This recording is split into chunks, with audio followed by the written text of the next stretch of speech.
Shalom, shalom, shalom, mes chers frères et sœurs, à travers le monde, soyez bénis, que la grâce et la paix du Seigneur soient avec chacun d'entre vous, soit avec chacun d'entre nous.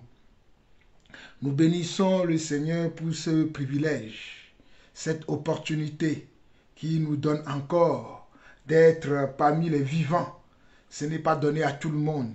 En tout cas, vu les temps qui courent, où les gens sont beaucoup attristés par les choses qui se passent dans le monde, où certains sont malades, où certains n'ont même pas de quoi manger, mais à nous autres, Dieu nous accorde sa grâce, Dieu nous accorde sa miséricorde, afin que nous soyons non seulement en parfaite et bonne santé, mais que nous puissions aussi jouir de la vie en mangeant à notre faim et en buvant à notre soif. Nous ne devons que de lui être reconnaissants. Donc je suis sincèrement reconnaissant envers le Seigneur pour cette grâce, ce privilège qu'il me donne. Tous les jours que Dieu fait, je vais bien, mon épouse et mes enfants vont également bien par la grâce du Seigneur. Vous qui demandez souvent mes nouvelles, sachez que moi, mon épouse et mes enfants, nous allons bien. En tout cas, ainsi que la grande famille, c'est-à-dire mes parents, mes cousins et cousines, mes tantes et mes oncles aussi, ils vont bien par la grâce du Seigneur. Alors, mes bien-aimés chers frères et sœurs, nous allons poursuivre notre enseignement sur la perte probable du salut par quelques-uns d'entre nous.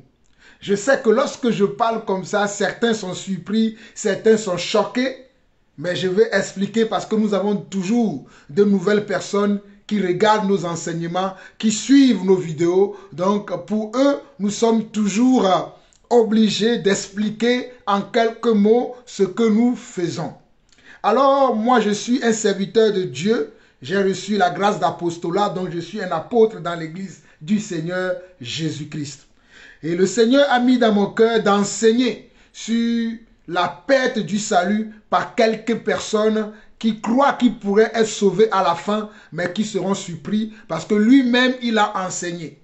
Et lorsque j'ai commencé cet enseignement, j'ai d'abord parlé des enseignements que Jésus lui-même a donnés sur ce sujet. Et après, j'ai entamé la parole aussi des apôtres. Comment les apôtres aussi ont abordé ce sujet.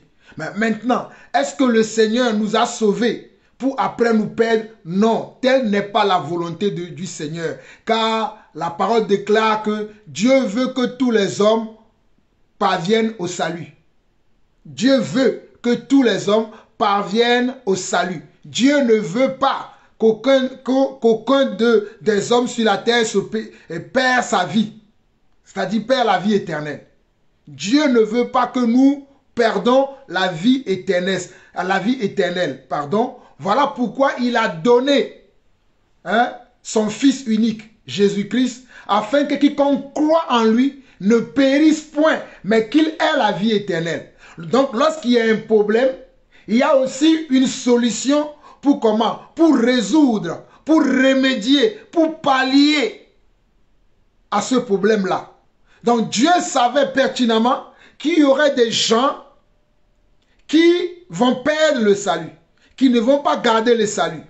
Voilà pourquoi Dieu a envoyé son Fils Jésus afin que Jésus nous enseigne la parole de Dieu. Parce que les gens pensent qu'il suffit simplement de croire. Mais croire veut dire que tu dois adopter un style de vie. Tu dois adopter un caractère. Tu dois avoir un caractère. Tu dois avoir une façon d'agir et tu dois avoir une façon de parler. Tu dois être quelqu'un qui a des manières, qui a des valeurs. Voilà ce que cela signifie. Jean 3,16.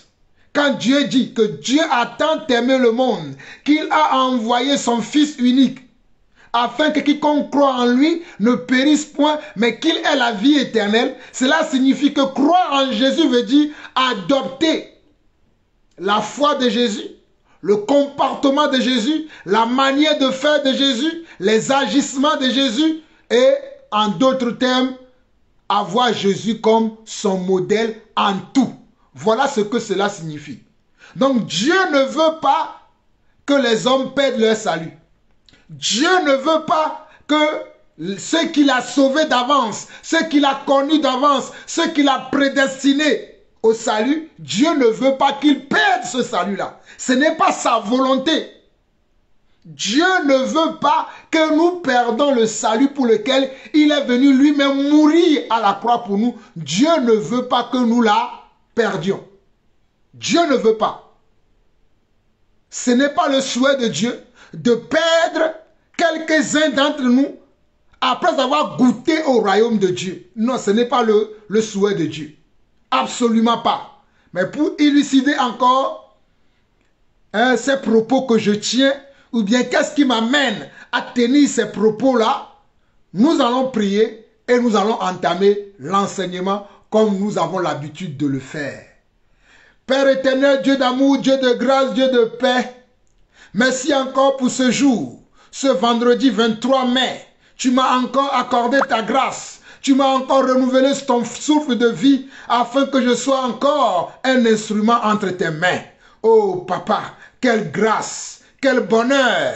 Je veux te dire merci pour la confiance que tu m'as octroyée. Parce que c'est toi qui m'as trouvé digne en tant que serviteur pour enseigner et pour envoyer, Seigneur Dieu, ta parole dans le monde comme une semence. Papa, je m'apprête encore à envoyer cette parole.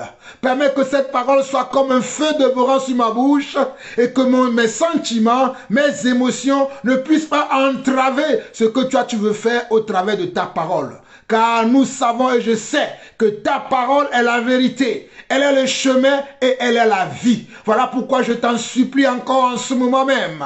Seigneur, mets les mots, les phrases, les gestes, le style qu'il faut en moi afin que je puisse prêcher cette parole sans aucune distraction afin que le monde soit éclairé et surtout ceux-là qui sont mes frères et sœurs qui n'ont pas encore compris encore ce que tu as fait pour nous, qu'ils puissent comprendre afin de marcher dans tes voies. Éternel mon Dieu, que la gloire, l'honneur, la puissance te reviennent à toi et à toi seul, toi qui es notre Dieu, toi qui es notre source de vie, toi qui es notre intelligence, toi qui es notre sagesse, toi qui es notre pain quotidien. Ô Dieu d'amour, reçois la gloire pour des siècles au nom de Jésus-Christ. Ainsi nous avons prié. Amen.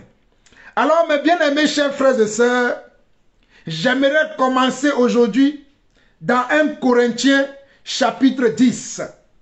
1 Corinthiens chapitre 10, parce que quelques-uns pensent que les apôtres n'ont pas parlé sur ce sujet. Mais nous allons voir ce que l'apôtre Paul, mon bien-aimé Paul, un des instruments de Dieu que Dieu a utilisé puissamment, qu'est-ce qu'il a dit à ce sujet? Allons dans 1 Corinthiens chapitre 10, nous allons lire du verset 1 au verset 14 et après nous allons aller dans 1 Timothée chapitre 6 et nous allons finir la portion d'aujourd'hui aussi dans ces deux chapitres. 1 Corinthiens chapitre 10, lisons du verset 1er. Frères, écoutez bien ce qui est dit ici.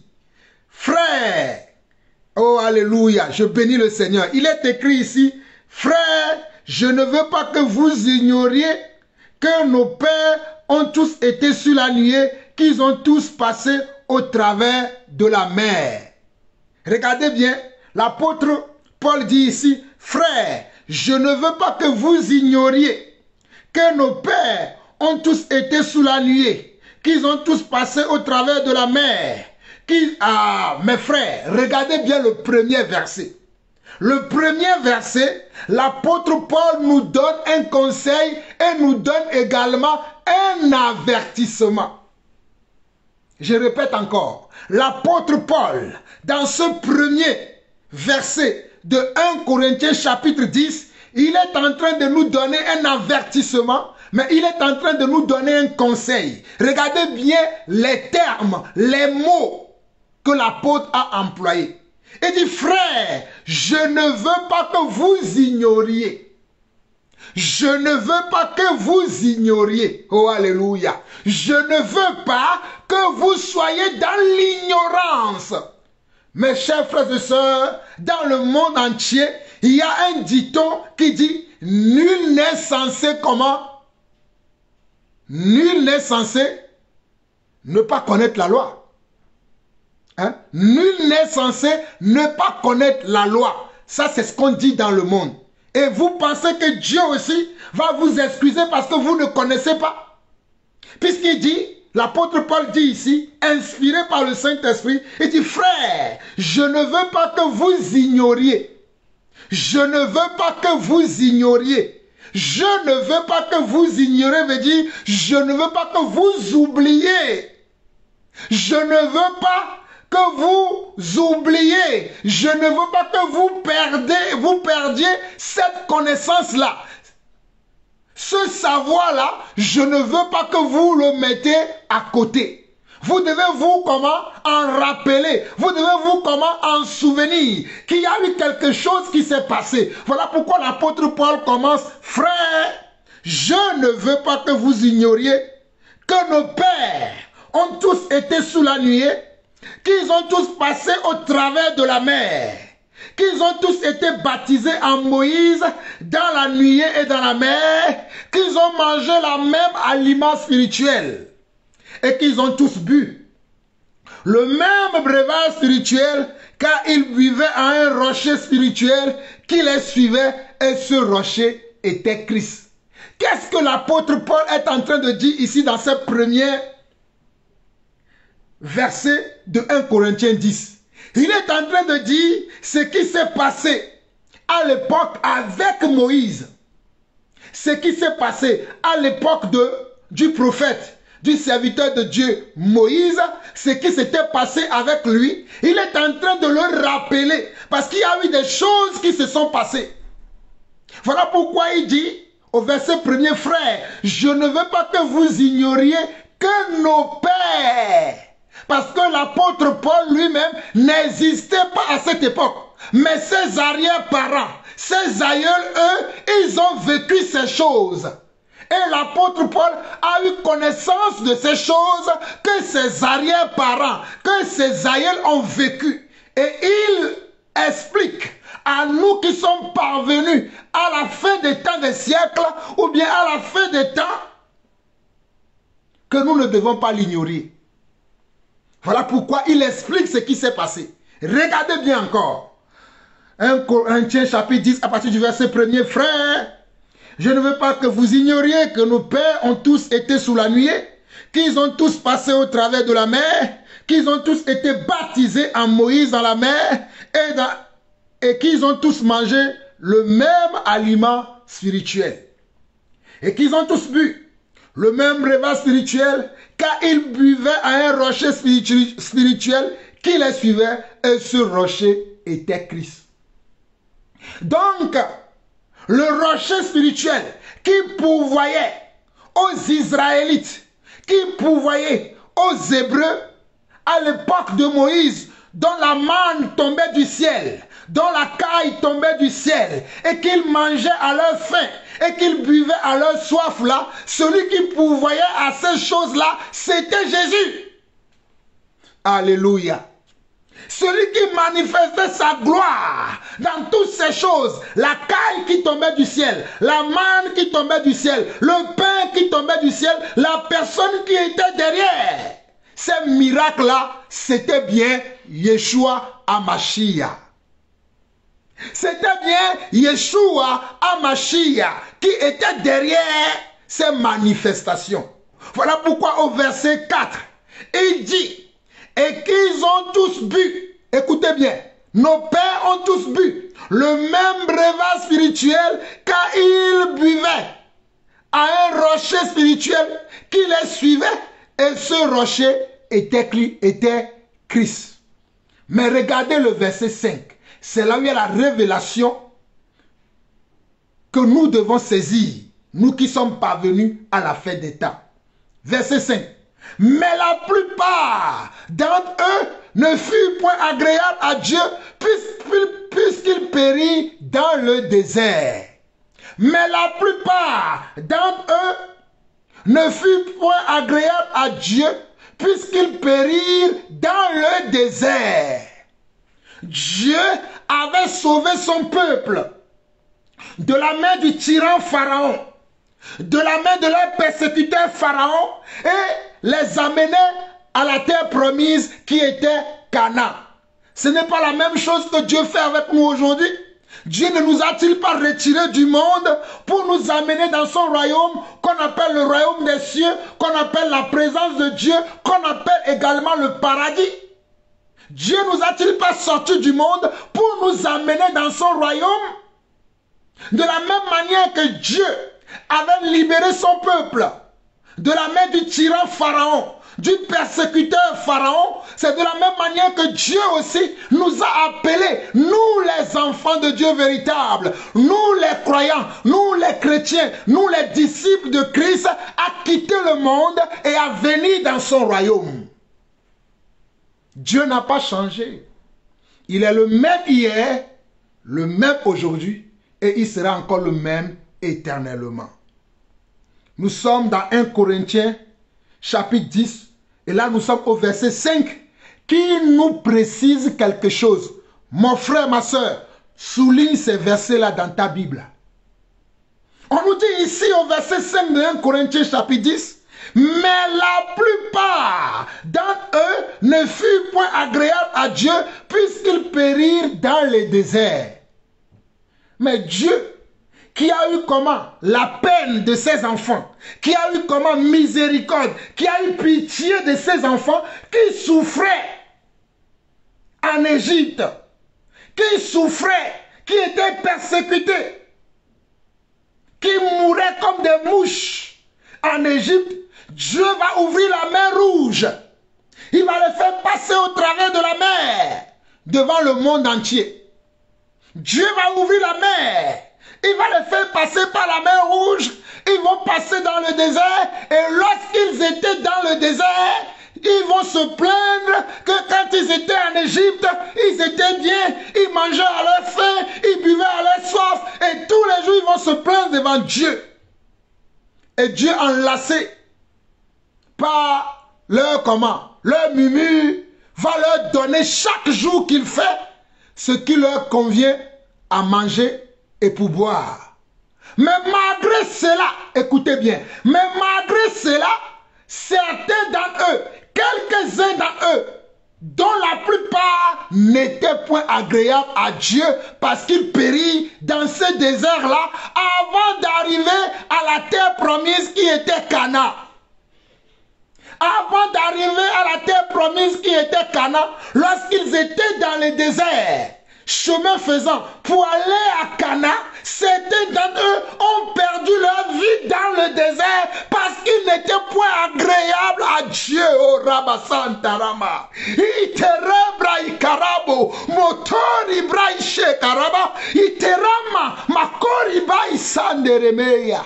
C'est ainsi que dans l'église, lorsque Jésus est en train de nous préparer actuellement, afin que nous puissions entrer dans le royaume des cieux, quelques-uns d'entre nous ne rentreront pas dans le royaume des cieux. Je répète encore, Dieu nous a sauvés du monde pour nous ramener dans son royaume. Et pendant que nous sommes sur la terre, c'est notre désert, où la plupart d'entre nous sont en train de se plaindre. Oh Seigneur, moi j'étais bien dans le monde, je pouvais aller dans les boîtes de nuit, je pouvais avoir 10 femmes, mais une fois que je suis devenu chrétien, on m'interdit, on me dit que non, selon ta parole, Dieu a créé l'homme et il a créé la femme, moi je ne peux avoir qu'une seule femme.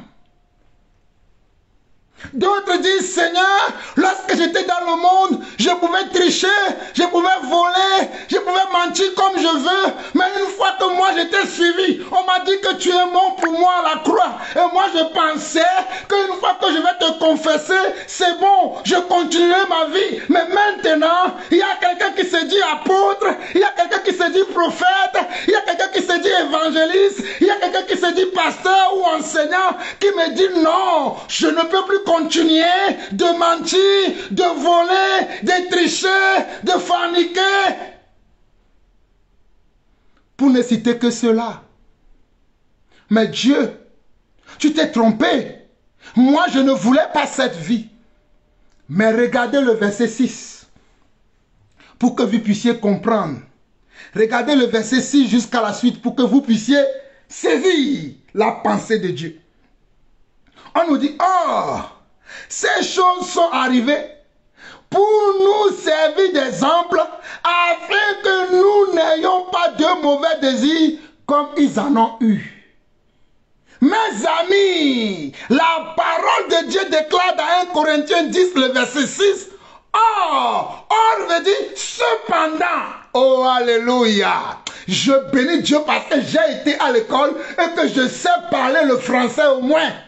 Or veut dire ici cependant. Cependant, vous étiez sur le chemin d'aller sur la terre de Canaan, d'aller au ciel, mais on nous dit, ces choses sont arrivées pour nous servir d'exemple afin que nous n'ayons pas de mauvais désirs comme ils en ont eu.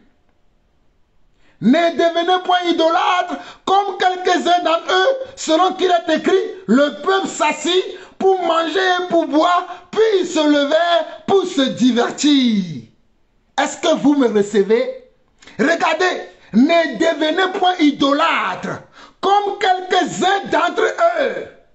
On nous dit, ne devenez pas. Ça veut dire que celui qui croit en Jésus, celui qui croit que Jésus est son maître, celui qui croit que Jésus est son Dieu, ne doit pas vivre dans l'idolâtrie. Mais allez voir dans vos assemblées aujourd'hui. Allez voir vos dénominations aujourd'hui. Certains d'entre vous, vous idolâtrez vos prophètes, vos apôtres. Vous prenez vos apôtres, vos prophètes, vos pasteurs comme Dieu. De telle enseigne que même si vous voyez le pasteur dans l'erreur, l'apôtre dans l'erreur, l'évangéliste dans l'erreur, vous ne pouvez pas lui dire, mais tu mens. Parce que pour vous, c'est lui qui est devenu Dieu. Oh mes amis, je suis né pour un temps comme celui-ci. Je prêcherai ce message jusqu'à mon dernier souffle. Toi qui as mis ta confiance sur l'homme, alors que Dieu dit, maudit soit l'homme qui se confie à l'homme. Penses-tu que Dieu va t'épargner? Penses-tu que Dieu va t'épargner? Je continue.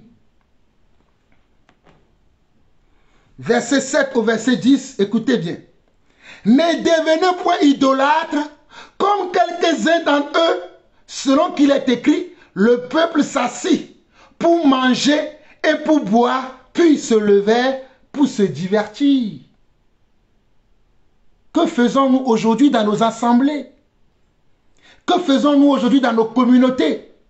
Ce n'est pas le même divertissement que nous voyons aujourd'hui dans nos assemblées. Ce n'est pas la même distraction que nous voyons aujourd'hui sur les réseaux sociaux. Hein? Ce n'est pas le même divertissement que nous voyons aujourd'hui à la télévision.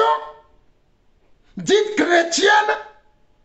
Ce n'est pas la même distraction que nous voyons aujourd'hui dans certaines assemblées chrétiennes, dans certaines communautés, où le théâtre a pris la place de l'enseignement de la parole de Dieu.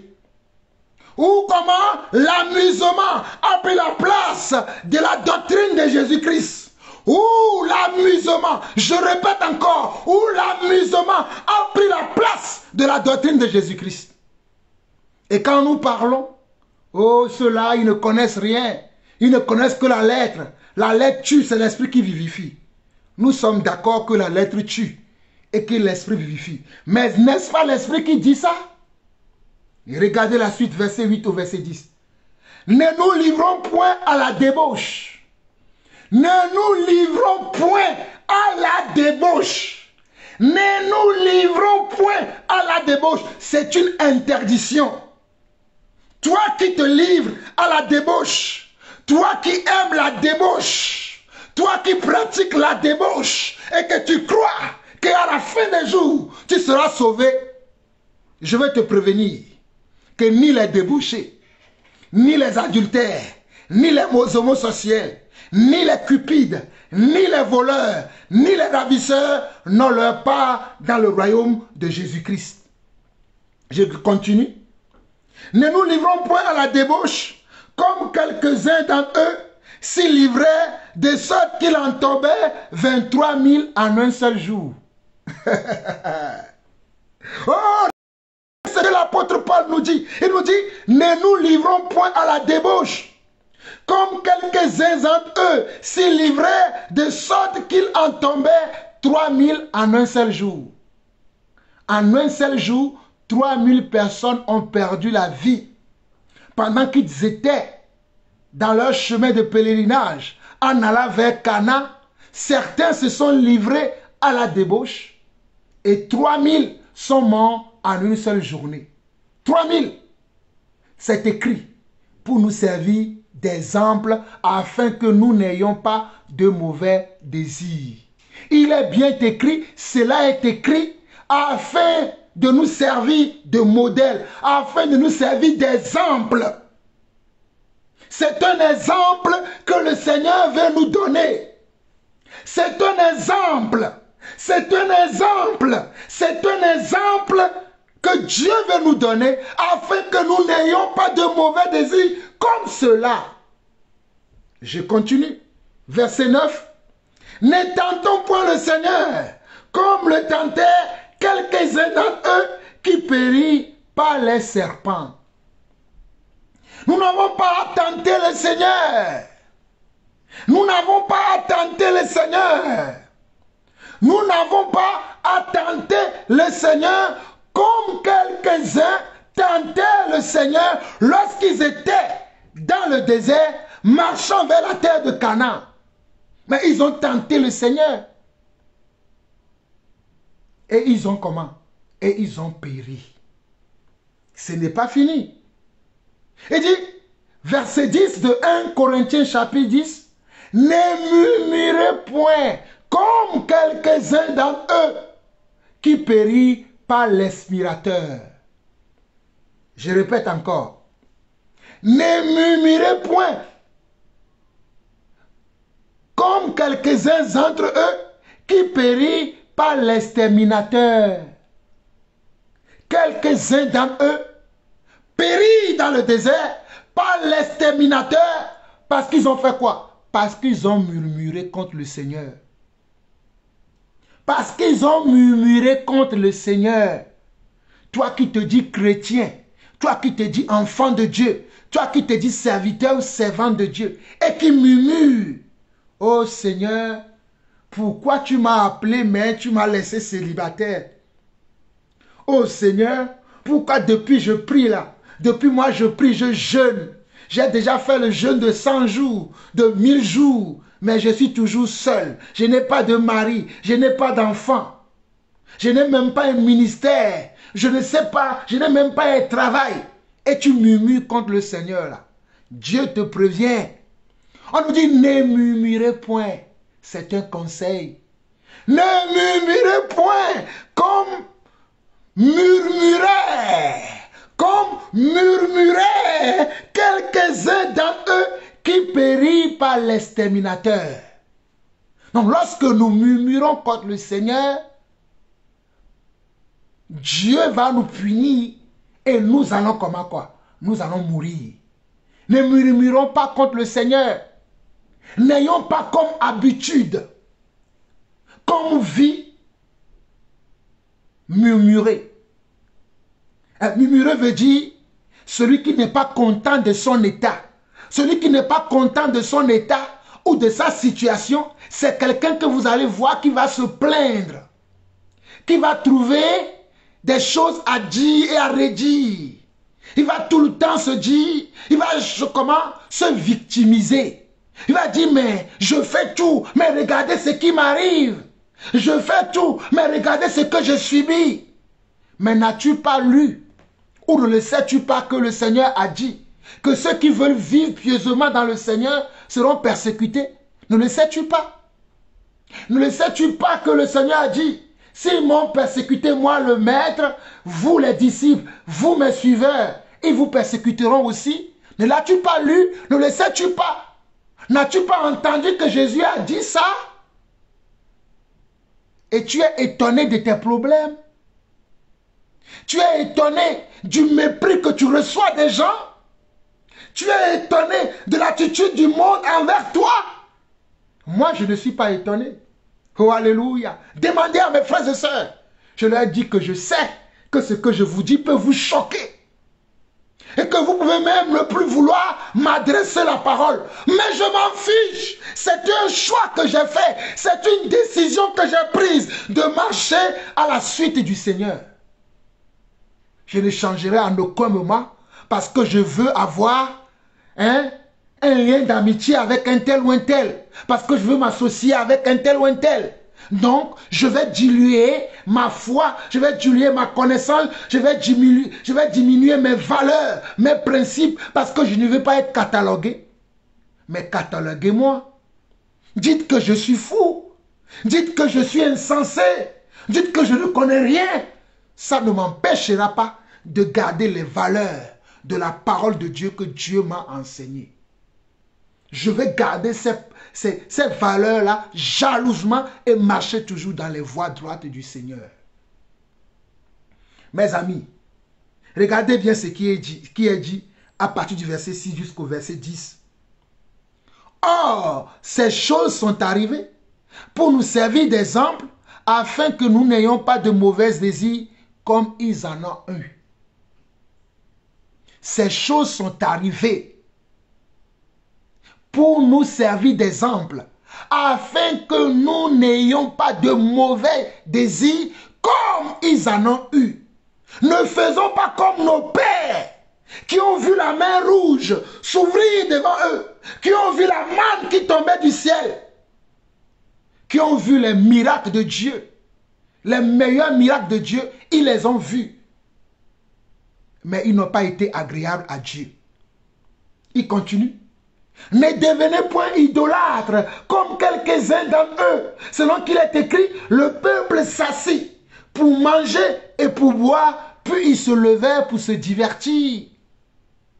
Ne voyons-nous pas aujourd'hui les divertissements dans l'église, dans la maison de Dieu, alors qu'il est écrit que cette maison sera une maison de prière. Mais aujourd'hui, cette maison est devenue une maison de vendeurs d'illusions, de braqueurs spirituels, de voleurs, d'idolâtres, d'adultères, de fornicateurs et de fornicatrices, de pécheurs et de pécheresses, alors qu'il est dit que ma maison sera une maison de prière.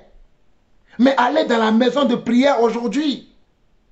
Si on ne vend pas les prophéties, on vous vendra la prière.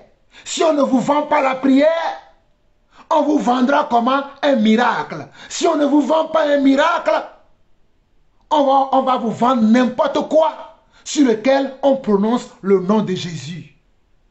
Ce ne sont pas des divertissements ça aujourd'hui, dans nos assemblées, dans nos milieux chrétiens. Verset 8. Ne nous livrons point à la débauche comme quelques-uns d'entre eux s'y livrèrent, de sorte qu'il en tombait 23 000 en un seul jour. Ne voyons-nous pas la débauche dans l'église aujourd'hui? Et beaucoup ne se livrent pas à la débauche aujourd'hui dans nos communautés.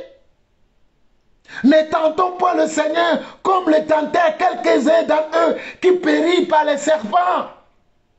Ne murmurez point comme murmuraient quelques-uns d'entre eux qui périt par l'exterminateur. Verset 11 au verset 14. Ces choses leur sont arrivées pour servir d'exemple et elles ont été écrites pour notre instruction à nous qui sommes parvenus à la fin des siècles. Ainsi donc, que celui qui croit être debout prenne garde de ne pas tomber. Que celui qui croit être debout prenne garde de ne pas tomber. Mon frère, toi qui es debout, ou qui crois qui es debout, ma soeur, toi qui crois que tu es debout, ou toi qui penses que tu es debout, s'il te plaît, reste debout. S'il vous plaît, restons debout. S'il vous plaît, restons debout. Ne tombons pas. Restons fermes dans notre foi et dans notre conduite. Ne nous laissons pas intimider par qui que ce soit ou par quoi que ce soit. Ne nous laissons pas intimider. Verset 13. Aucune tentation ne vous est survenue qui n'a été humaine, et Dieu qui est fidèle ne permettra pas que vous soyez tentés au-delà de vos forces. Mais avec la tentation, il préparera aussi le moyen d'en sortir afin que vous puissiez la supporter.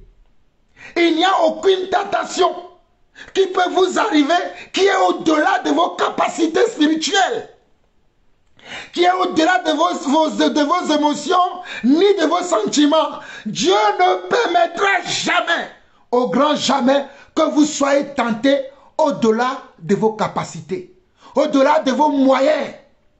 Dieu nous a octroyé des moyens pour lutter dans l'adversité. Mais nous ne serons jamais tentés, éprouvés au-delà de nos forces, au-delà de nos acquis, au-delà de nos compétences. Dieu ne le permettra jamais. Dieu ne le permettra jamais.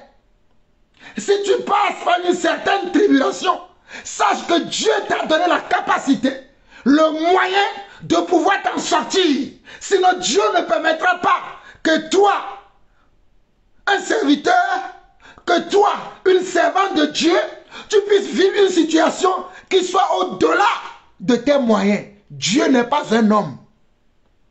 Il nous connaît. Il sait de quoi nous sommes faits et de quoi nous sommes capables. Verset 14. C'est pourquoi, mes bien-aimés, fuyez l'idolâtrie.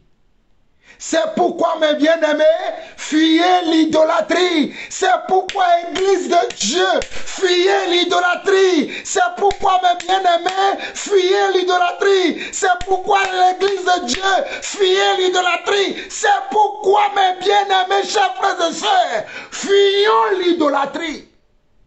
Fuyons la corruption, fuyons les distractions, fuyons les divertissements. Concentrons-nous sur l'essentiel. Concentrons-nous sur l'essentiel. Concentrons-nous sur la parole de Dieu véritable. Ne laissons jamais que les situations de la vie viennent nous troubler et que nous soyons distraits par quoi que ce soit. Mes bien-aimés chers frères et sœurs, je vous en conjure. La distraction a gagné l'église. Le divertissement a gagné l'église. Alors que moi, quand j'étais jeune, quand j'étais encore adolescent, le divertissement, c'est à la télévision seulement qu'on peut le voir. Mais de nos jours, même les divertissements sont rentrés dans l'église. Sous prétexte qu'il y a des divertissements chrétiens. Il n'y a pas de divertissement dans l'église de Dieu, ni les distractions dans la maison de Dieu, car il est écrit que ma maison sera une maison de prière. Il est écrit que ma maison sera une maison de prière. Mais vous avez pris cela comme Shaïma Rabba. Rabo Shabako Rabaïta Ramasata. Seigneur, pardonne. Pardonne. Pardonne.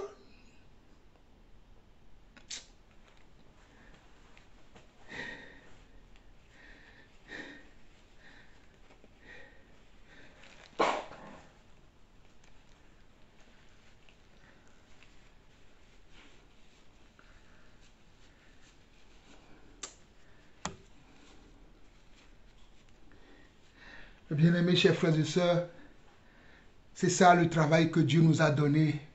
Prêcher la parole avec beaucoup d'empressement. Beaucoup d'empressement, c'est ce que nous faisons. Beaucoup d'empressement. Mes amis, allons dans 1 Timothée, chapitre 6. Je vais terminer par là. 1 Timothée, chapitre 6. 1 Timothée, chapitre 6. Lisons du verset 3 au verset 14 rapidement. 1 Timothée chapitre 6, verset 3 au verset 14, et nous allons terminer par là. Écoutez bien ce que l'apôtre Paul dit encore dans ce passage de 1 Timothée chapitre 6.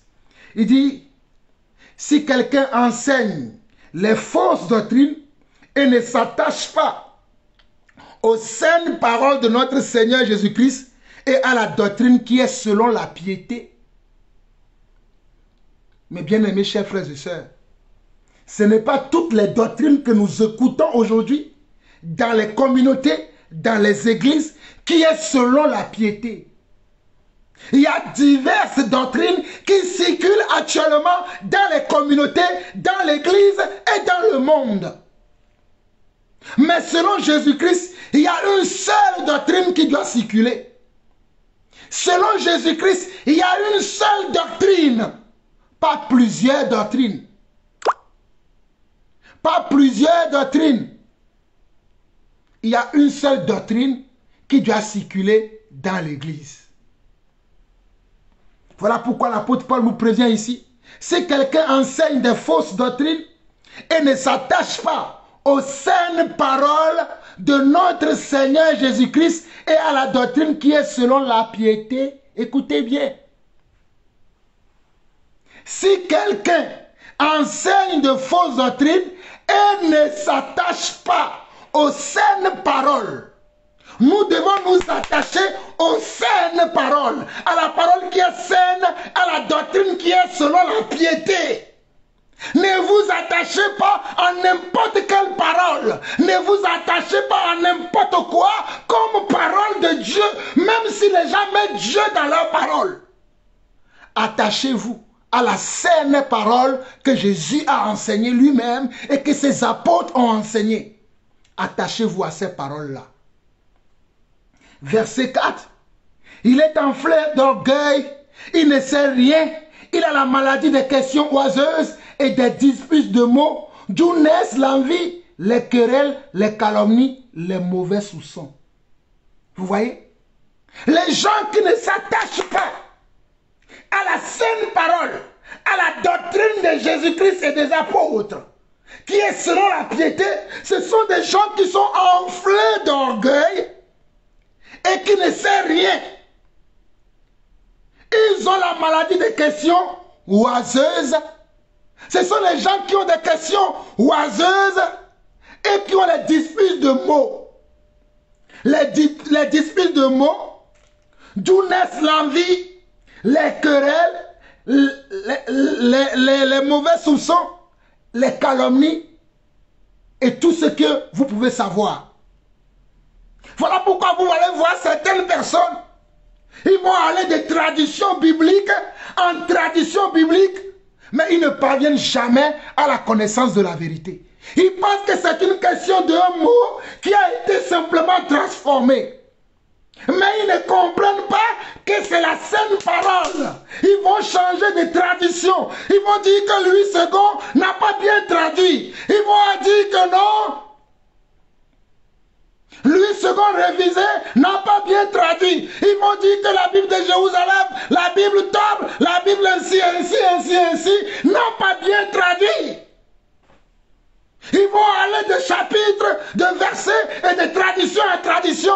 Mais ils ne parviennent jamais à la connaissance des saines paroles de Jésus. Ils auront toujours des questions oiseuses et des disputes de mots, d'où naissent l'envie, les querelles, les calomnies, les mauvais soupçons. Les vaines discussions d'hommes corrompus d'entendement, privés de la vérité et croyant que la piété est une source de gain. Regardez, verset 5 de 1 Timothée 6. Les vaines discussions d'hommes, ils seront dans des vaines discussions d'hommes, corrompus d'entendement. Leur entendement est corrompu. Tu peux leur expliquer la Bible, de Genèse en Apocalypse, mais ils ne vont jamais te comprendre. Ils ne vont jamais se laisser dissuader. Ils ne vont jamais se laisser.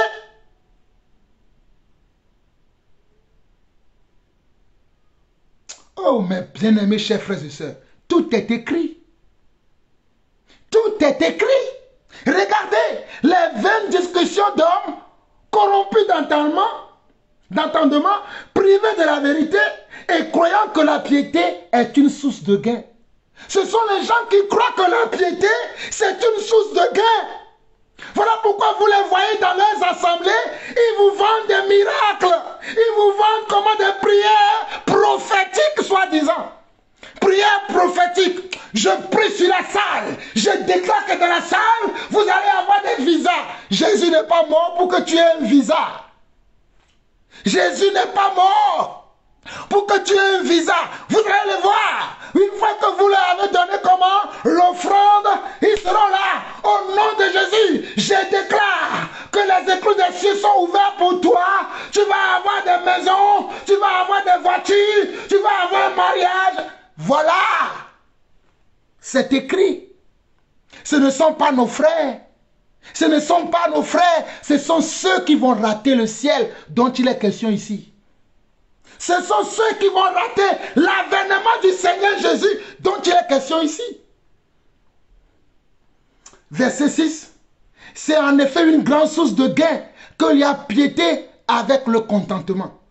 C'est en effet une grande source de gain que la piété avec le contentement.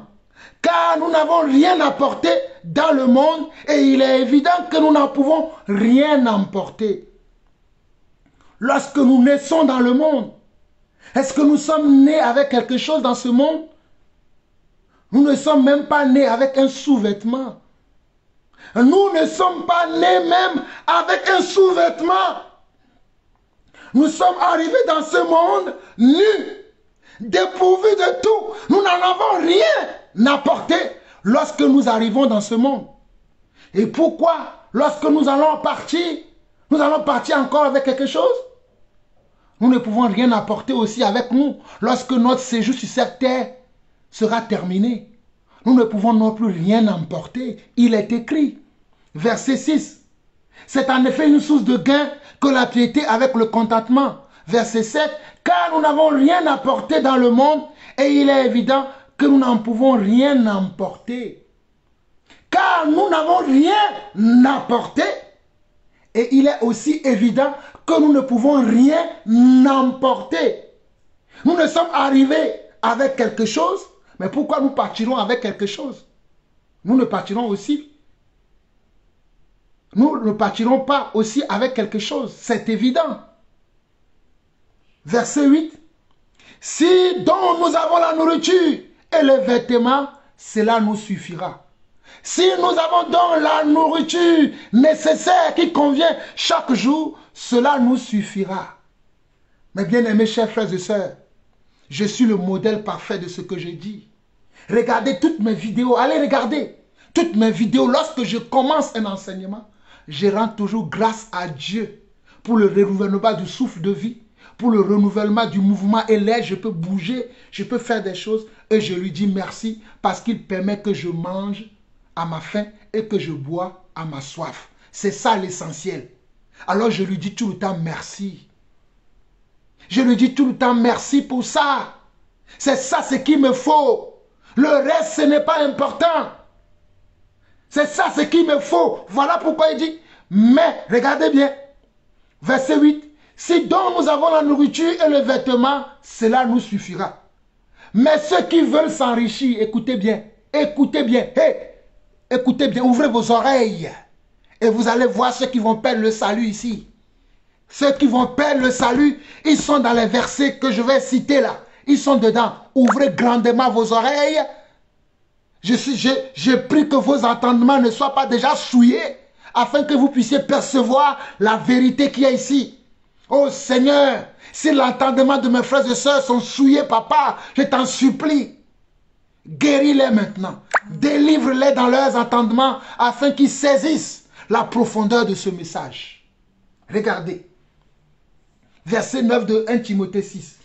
Mais ceux qui veulent s'enrichir tombent dans la tentation, dans le piège et dans beaucoup de désirs insensés et pernicieux qui plongent les hommes dans la ruine et la perdition. Mais ceux qui veulent s'enrichir, mais ceux qui veulent coûte que coûte s'enrichir, ceux qui veulent passer par tous les moyens pour s'enrichir, qu'est-ce qui les arrive? Regardez. Mais ceux qui veulent s'enrichir tombent dans la tentation, dans le piège. Ceux qui veulent s'enrichir, vous allez tomber dans le piège du diable. Ceux qui veulent faire seulement, coûte que coûte s'enrichir par tous les moyens, vous allez tomber dans le piège du diable. Tombe dans le piège et dans beaucoup de désirs insensés et pernicieux qui plongent les hommes dans la ruine et la perdition. N'est-il pas écrit ici que les hommes vont aller dans la perdition? Est-ce que c'est nous tous? Mais non. Est-ce que c'est tous les riches? Non. Mais quelques-uns des riches qui n'ont pas utilisé les moyens de Dieu, qui ne se sont pas laissés bénis par Dieu, mais qu'ils ont utilisé les méthodes, qu'ils ont employé des moyens, qu'ils ont développé des systèmes pour s'enrichir. Coûte que coûte, ils ne vont plus aller au ciel. Ils ne verront pas Dieu. C'est écrit. Vous allez encore discuter avec moi? Cela est écrit. Ce qui va faire que quelques-uns vont aller dans la perdition. Alors que la perdition n'est pas notre destination. Mais c'est parce que dans le cœur, nous avons un cœur comment? Pernicieux. Un cœur comment? Qui est pervers, qui n'aime pas Dieu et la façon de Dieu, les méthodes de Dieu de faire les choses. Regardez bien le verset 9 jusqu'au verset 10 dit, mais ceux qui veulent s'enrichir tombent dans la tentation, dans le piège et dans beaucoup de désirs insensés et pernicieux qui plongent les hommes dans la ruine et la perdition. Verset 10, car l'amour de l'argent est une racine de tous les maux, et quelques-uns, en étant possédés, se sont égarés loin de la foi et se sont jetés eux-mêmes bien dans des tourments. Allez-vous discuter encore avec Jean-Paul Lawson? Allez-vous dire encore que Jean-Paul Lawson raconte n'importe quoi? Allez-vous dire encore que je ne sais pas ce que je raconte? Je vous ai déjà dit ça. Jésus n'a-t-il pas dit la même chose que Paul dit ici dans Matthieu chapitre 6? En disant, là où il y a ton cœur, là aussi sera ton trésor. Jésus n'a-t-il pas dit, n'amassez pas des trésors sur la terre, là où la teigne et la rouille détruisent. Mais amassez-vous des trésors dans le ciel, là où la teigne et la rouille ne peuvent pas détruire. Mais allez voir vos hommes de Dieu. Ils se glorifient. Ils se tapent sur la poitrine aujourd'hui. Regardez comment Dieu m'a enrichi. J'ai même un jet privé. J'ai même des maisons. Mon parking. Allez voir les Berkeley qui sont là. Les Porsche Cayenne qui sont garés. Les Rolls-Royce qui sont garés sur mon parking. Parce que Dieu m'a béni. Mais pourtant, c'est un braqueur spirituel. C'est un voleur. C'est un voleur. C'est quelqu'un qui vous a volé pour avoir toutes ces choses dont il se glorifie, dont il se tape la poitrine. Et vous aussi, vous commencez à avoir des envies, les mêmes envies pour devenir comme ceux-là. Mais ceux-là, ils ont perdu la foi. Ils ont perdu la foi. C'est la perdition qui les attend. Ceux-là, ils ont perdu la foi. C'est la perdition qui les attend. Ils ne verront pas le Maître. Ils ne verront pas Yeshua Mashiach. Ils ne verront pas le royaume des cieux. Ils ne le verront pas. Ne vous laissez pas tromper. Ne vous laissez pas séduire. Réveillez-vous, chrétiens. Réveille-toi, toi qui dors. Et Christ éclairera. Oh, Maïteraba.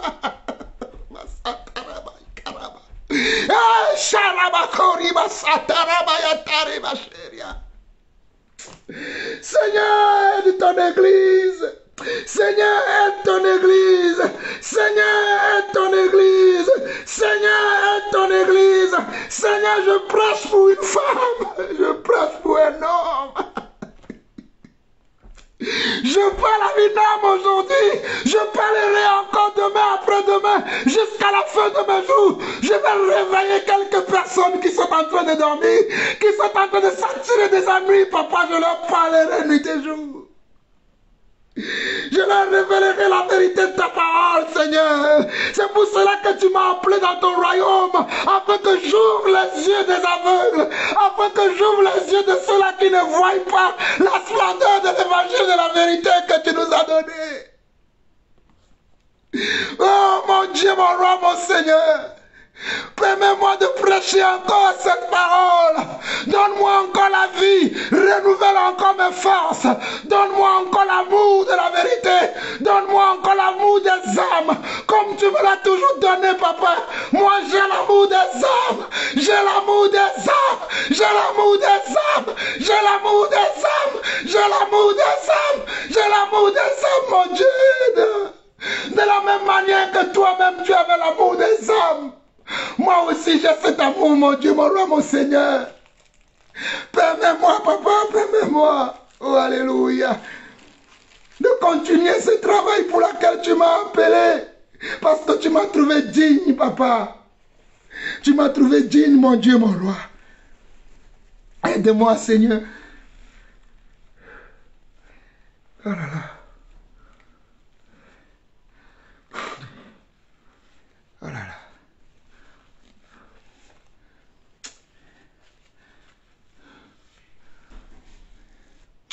Mes bien-aimés chers frères et sœurs, je vais lire les 5 derniers versets de 1 Timothée chapitre 6, verset 6 au verset 12, et je vais m'arrêter parce que je suis beaucoup touché de prêcher ce message qui me touche moi-même. Je ne sais pas pour vous, mais moi, je crois à cette vérité et je traite durement mon corps afin de ne pas être désapprouvé après avoir prêché aux autres.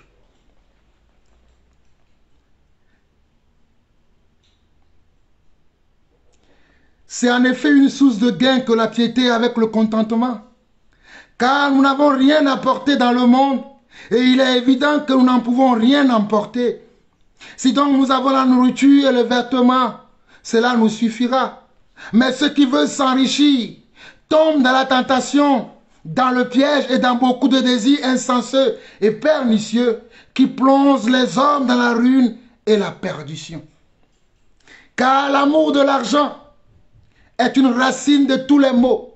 Car l'amour de l'argent est une racine de tous les maux. Et quelques-uns en étant possédés se sont égarés loin de la foi et se sont jetés eux-mêmes dans bien des tourments. Ce n'est pas nous tous, c'est simplement quelques-uns. Comme je le dis toujours dans mes enseignements. Dès le début, je dis, quelques-uns d'entre nous perdront leur salut. Pas nous tous toutefois, mais quelques-uns parmi nous. Ce n'est pas la même chose que l'apôtre Paul dit ici dans 1 Timothée chapitre 6, le verset 10. Qu'est-ce qui va les amener à perdre ce salut-là? Il le dit, car l'amour de l'argent. N'aimez pas le monde ni les choses qui sont dans le monde. L'apôtre Jean nous a enseigné la dernière fois. N'aimez pas le monde ni les choses qui sont dans le monde. La convoitise de la chair, la convoitise des yeux et l'orgueil de la vie ne vient point du Père, mais vient du monde. Et le monde passe, et sa convoitise passe. Mais celui qui fait la volonté de Dieu demeure éternellement.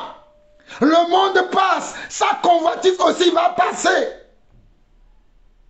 Mais celui qui fait la volonté de Dieu demeurera éternellement. Mais regardez bien, verset 10 de 1 Timothée chapitre 6. Car l'amour de l'argent est une racine de tous les maux. Et quelques-uns en étant possédés se sont égarés loin de la foi et se sont jetés eux-mêmes dans bien des tourments. Regardez le verset 12, verset 11 au verset 14 où je vais m'arrêter. On nous dit, pour toi homme de Dieu, fuis ces choses. Pour toi homme de Dieu, pour toi chrétien, pour toi serviteur, pour toi servante, pour toi femme de Dieu, pour toi enfant de Dieu. Fuis ces choses et recherche la justice, la piété, la foi, l'amour, la patience, la douceur. Voilà les choses que nous devons chercher. Pour toi, homme de Dieu, fuis ces choses et recherche la justice, la piété, la foi, l'amour, la patience, la douceur. Combat le bon combat de la foi. Saisis la vie éternelle à laquelle tu as été appelé et pour laquelle tu as fait une belle confession en présence d'un grand nombre de témoins. Verset 13 et verset 14. Je te recommande devant Dieu qui donne la vie à toutes choses et devant Jésus-Christ qui fit une belle confession devant Pilate de garder le commandement et de vivre sans tâche, sans reproche, jusqu'à l'apparition de notre Seigneur Jésus-Christ. Écoute bien, toi mon frère, toi ma soeur qui m'entend.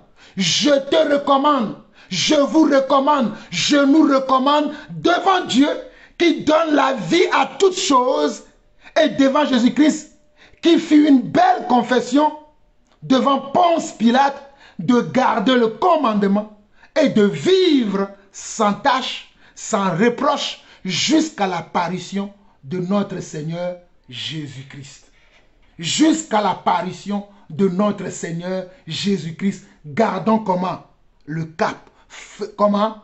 Faisons un bon combat, le bon combat de la foi. Saisissons la vie éternelle qui nous a été donnée.